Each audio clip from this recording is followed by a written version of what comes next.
Îți dorești ca persoana iubită să revină în viața ta, dar nimic din ceea ce ai făcut până acum nu a funcționat?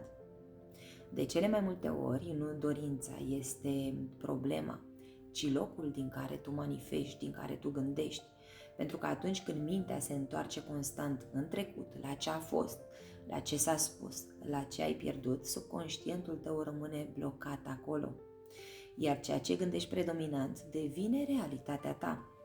Poate că îți spui fără să-ți dai seama că el nu se mai întoarce, că nu e suficient de importantă pentru el, că pe tine nimeni nu te alege, iar aceste gânduri nu sunt întâmplătoare. Ele vin din credințele tale vechi formate în copilărie.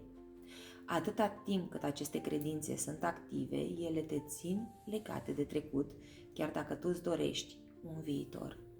Manifestarea nu funcționează când încerci să aduci pe cineva în viața ta din starea de frică, din starea de lipsă sau din atașament.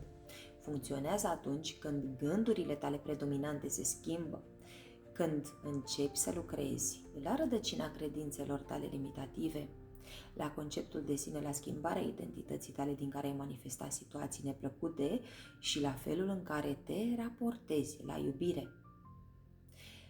Nu schimbi exteriorul, ci schimbi interiorul pentru ca exteriorul tău să arate exact așa cum tu îți dorești.